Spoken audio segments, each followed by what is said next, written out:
présente Champs Sociales. Je suis acteur associatif actuellement. Je suis conseillère sénatoriale, commissaire aux jeunes. Je suis chargée de la mission de la promotion de la culture de droit. Donc c'est mon rôle principal. Mais je suis souvent dans les formations des associations, des élus, des thématiques. Mon centre d'intérêt. Là, je suis avec vous sur une séance qui va porter sur le plaidoyer et la mobilisation du pouvoir public. J'aimerais bien que, dans certaines mesures, il n'y aura pas le temps pour faire un vrai atelier participatif parce que ni la disposition de la salle, ni le temps ne le permettra. Donc j'aimerais bien, avant d'entamer la séance, d'abord connaître, parce que je ne connais pas, et à la suite, on va procéder par énumérer quelques attentes, des attentes que vous attendez de cet atelier-là. Comme ça, j'aurai un petit peu au niveau de la discussion, je pourrai articuler la présentation par rapport à vos attentes, à ce que vous attendez de cet atelier. Okay. Oui, bonjour, Ramadan Mubarak Saïd pour tout le monde, je m'appelle Idrissi Cheina, lauréate de MDS, Major de développement social, et mon travail est juste à ça. Bonjour tout le monde, bien sûr, Ramadan Mubarak Jamil, Raja Khadeshi, donc je suis étudiante en master de développement social. La thématique elle est vraiment donc, intéressante, le plaidoyer et la mobilisation des pouvoirs publics. J'aurais aimé donc, de voir le côté pratique de la chose avec la disposition de la Constitution de 2011. Merci. Je m'appelle Moumed, je suis chercheur et gérant de société. Je suis intéressé par la recherche en développement social. C'est une équipe d'assistance sociale centre de clinique. Master UMC, échange international, organisation de commerce et échange international. Pour ce qui est de la thématique, je n'y connais rien, donc ça va faire un point de plus pour savoir exactement qu'est-ce que ça veut dire et comment procéder. Bonjour, avocat ingénieur, Joachim Severeni, étudiant chercheur au deuxième année de cycle de doctorat. J'attends, c'est la première fois que j'attends le concept du plaidoyer. Étudiant chercheur en master de développement social. Donc, concernant le module du plaidoyer et mobilisation du pouvoir public, ça m'intéresse beaucoup, puisqu'on n'a pas pu avoir la chance d'étudier dans le cadre de notre master. Et aujourd'hui, il y a du master management et développement social. Donc, à travers cette formation, j'aimerais bien avoir le côté pratique du plaidoyer, comment ça se passe en Guadeloupe. Bonjour, moi je m'appelle Oumdi Nkonou. Je suis étudiant en master management et développement social. Et je suis étudiant psychiatre. Ok.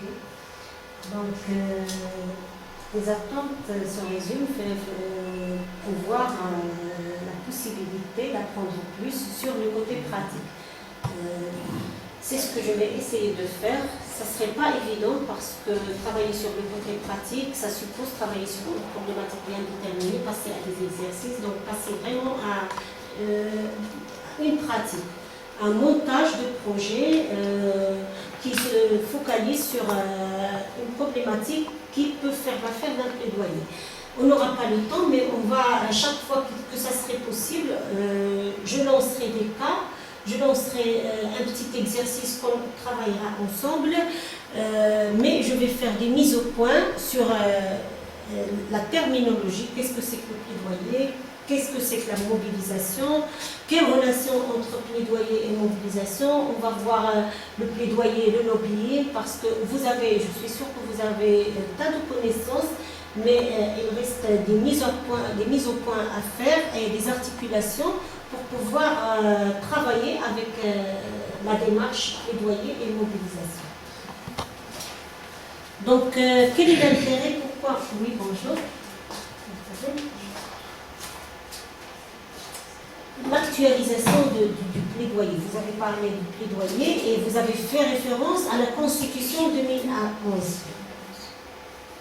Qu'est-ce que vous pouvez nous avancer à ce niveau-là? Alors, comme vous le savez, actuellement la société civile devient donc un acteur incontournable. Et c'est pour cette raison son rôle a été constitutionnalisé.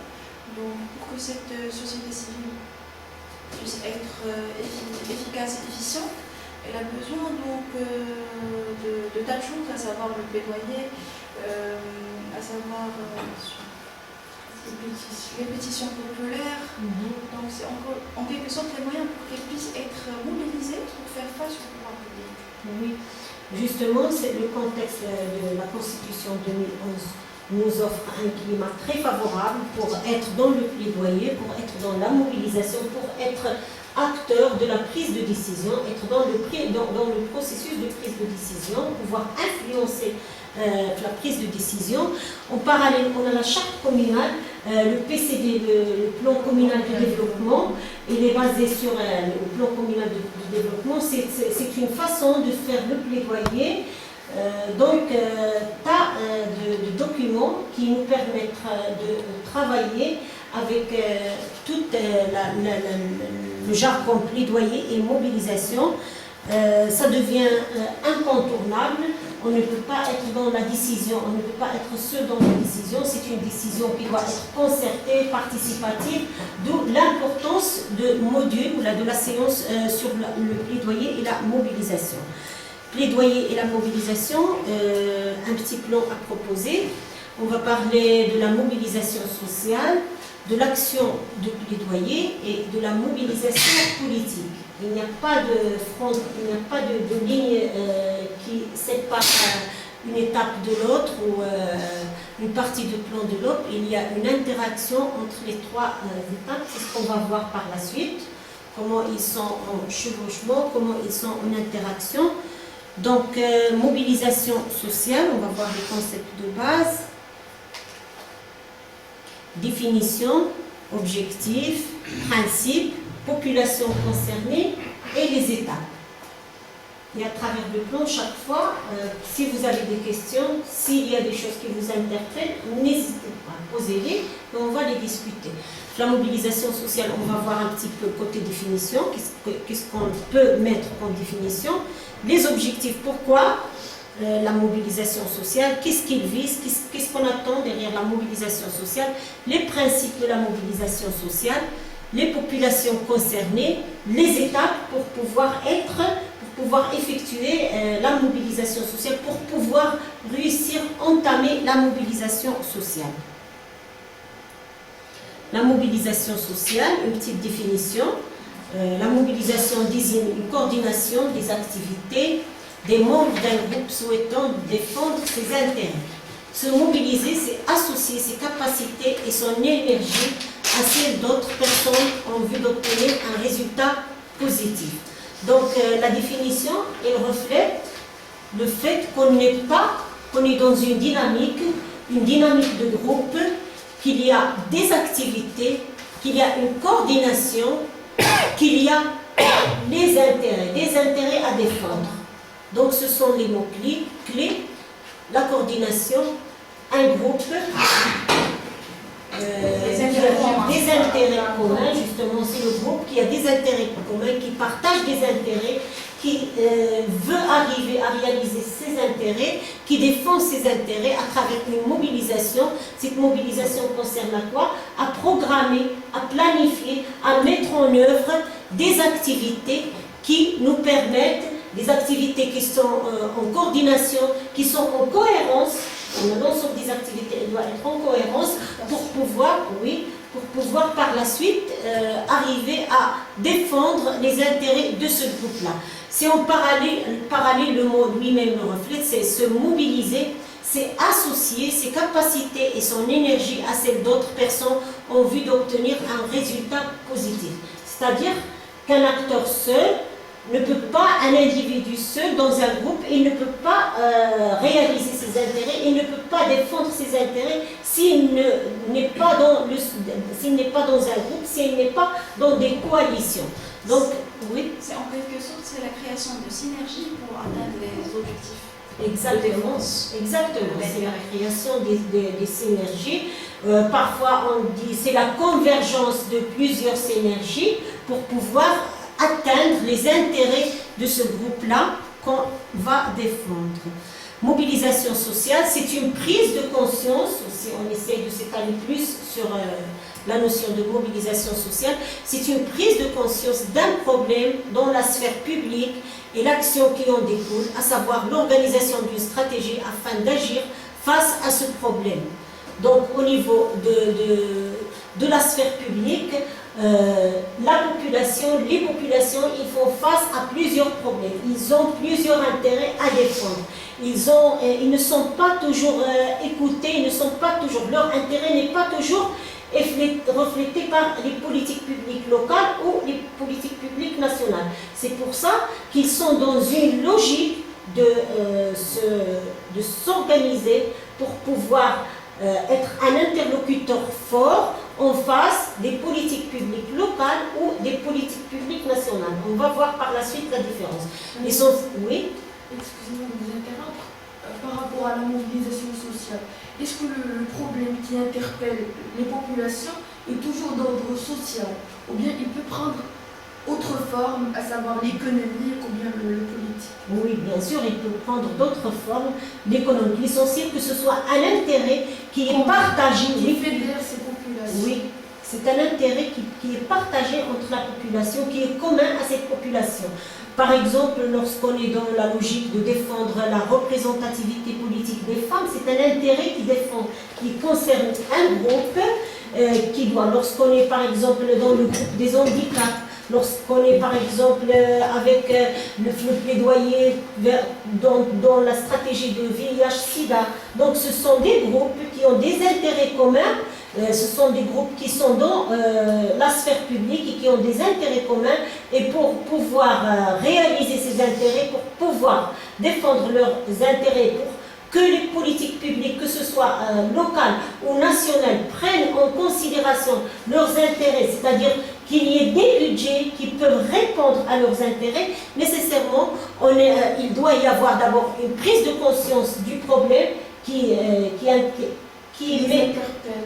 les interpelle. Et ce problème-là, il doit faire l'affaire d'une organisation pour pouvoir travailler avec une stratégie afin de faire face à ce problème-là. Donc, la stratégie pour agir. Le problème commun, la conscience, prendre conscience. Il peut y avoir problème, mais la population n'est pas encore en stade de maturité pour prendre conscience de ce problème-là. C'est là, par exemple, qu'intervient au niveau des communautés de base, qu'intervient le rôle des associations, le rôle d'encadrement des associations, où il y a des partis politiques, voilà, donc c'est là qu'intervient, on a les syndicats, donc les différentes formes que prennent les organisations de la société civile, le rôle d'encadrement pour faire émerger la conscience chez cette population, afin qu'ils prennent ce problème, qu'ils soient responsables de ces problèmes, qu'ils arrivent à se mobiliser pour trouver des solutions. Les solutions ne viennent pas toujours du national, ils ne doivent pas émaner ils doivent justement émerger à travers les attentes, à travers les possibilités que le local peut offrir. Donc, je ne sais pas si j'ai pu. Une telle mobilisation a pour but de changer une situation sociale en un sens favorable au groupe selon ses valeurs et ses motivations. Donc, toujours prendre en considération les attentes de la population. Randy dit: ce que tu fais pour moi sans moi, tu le fais contre moi. Donc nécessairement, la mobilisation, il a pour but de changer une situation sociale, mais est-ce que cette situation sociale, il convient, il a un sens favorable par rapport au groupe? Parfois, je donne par exemple un cas. Actuellement, le débat qu'il y a sur les mariages précoces. Le débat qu'il y a sur les mariages précoces, certains groupes de population qui sont des analphabètes, l'arrière-pays, par exemple, des villages, ils ne sont pas conscients de la gravité de la situation. Ils continuent à marier leurs enfants, des filles de 15 ans, 16 ans parfois.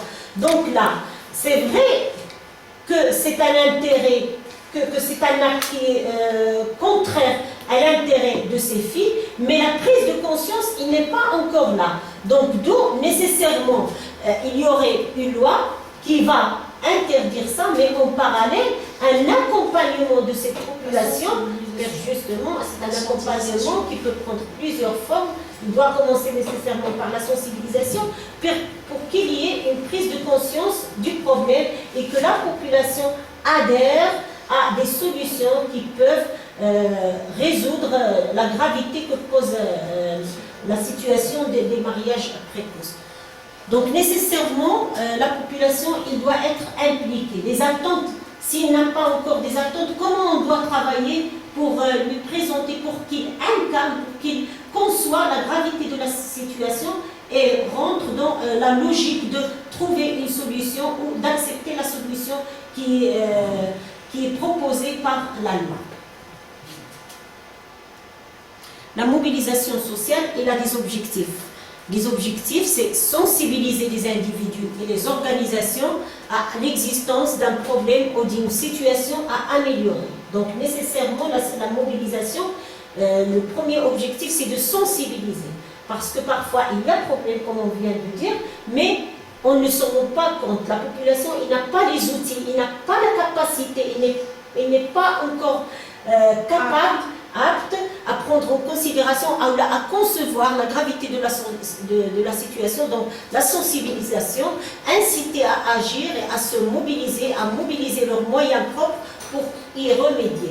Toujours, la population, il doit faire partie de la solution. Et il est parti de la solution. Il est parti de la solution, on va voir par la suite comment il doit faire partie de la solution, comment il fait partie de la solution. C'est toute la démarche participative qui est très intéressante et qui permet la réussite de l'action de la mobilisation, condition préalable avant de se lancer dans le plaidoyer, comme on va voir. Les inciter à agir, à se mobiliser, à mobiliser leurs moyens propres pour y remédier. Mutualiser les expériences, les connaissances et les pratiques. Aussi, c'est l'échange des expériences, des pratiques, parce que chaque mobilisation elle a ses caractéristiques, chaque mobilisation est unique, même si on la répète avec la même population, parce qu'il s'agit d'un variable qui est l'humain. Donc chaque fois, temps 1, ce n'est pas le temps 2, ce n'est pas le temps 3. Donc chaque fois, il y a des variables qui interviennent et qui font que chaque expérience, c'est une expérience unique. L'essentiel, c'est d'en tirer les bonnes pratiques. L'essentiel, c'est de partager ces bonnes pratiques pour pouvoir avancer dans les efforts de la mobilisation.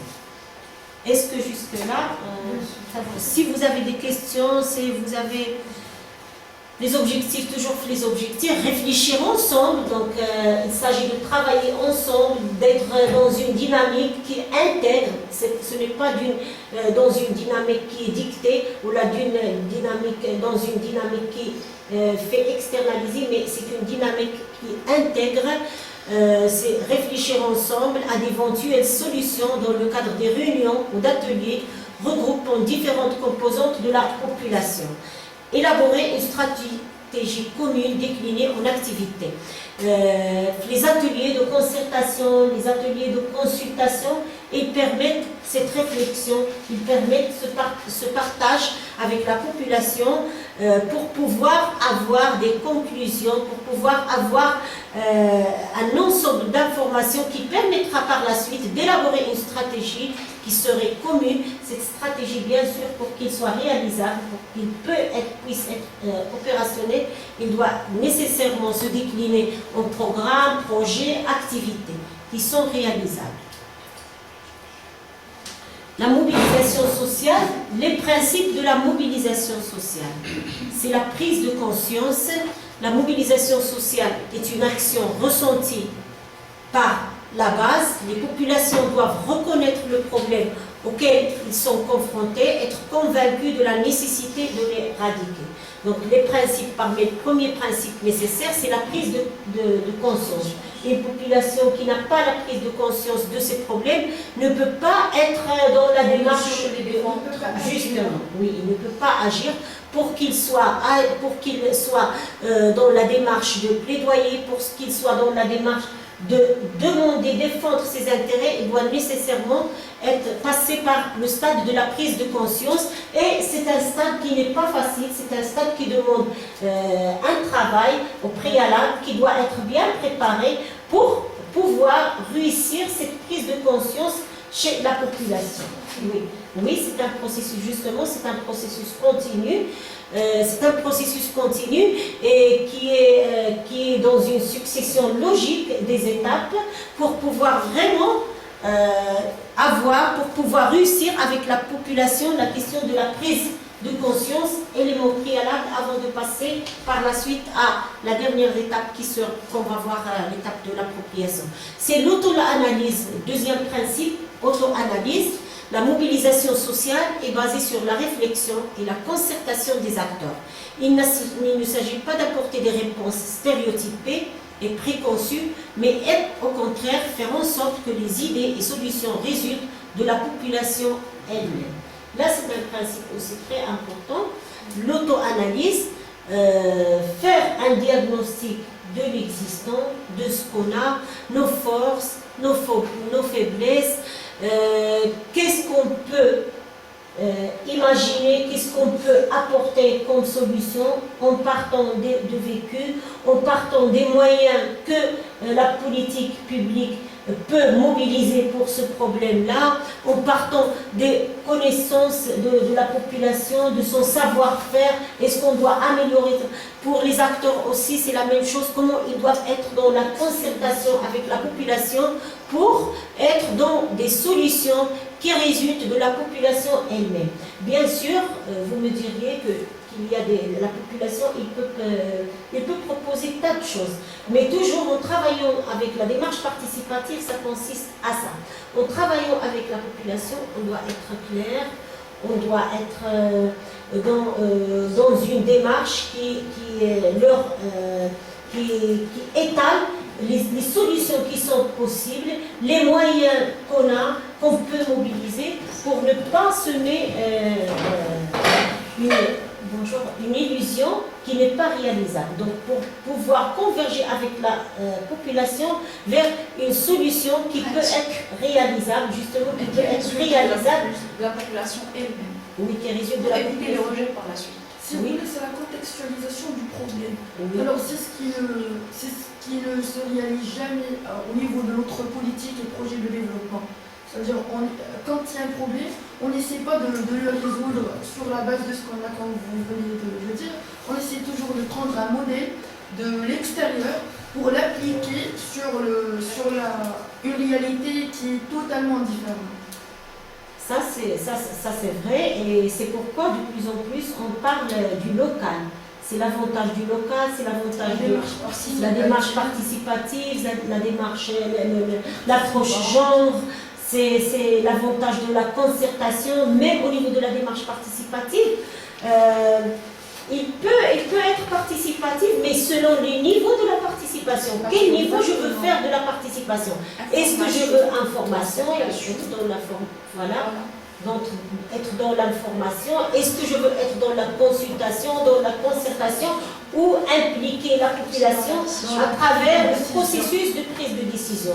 Ça, c'est la démarche idéale. Comment impliquer la population à travers le processus de prise de décision? Si vous avez un petit peu vu la logique du plan communal de développement au niveau de la charte communale, le plan communal de développement, le PCD, il propose cette démarche-là. Comment être avec la population dans un processus de prise de décision qui émane de la base à travers des premiers ateliers de concertation, à travers l'établissement de la monographie pour avoir une vision claire et une vision réelle de la réalité. Et cette vision de la réalité, elle est en parallèle élaborée avec la population et non à travers l'œil extérieur. À travers un œil extérieur. Donc c'est la logique de PCD.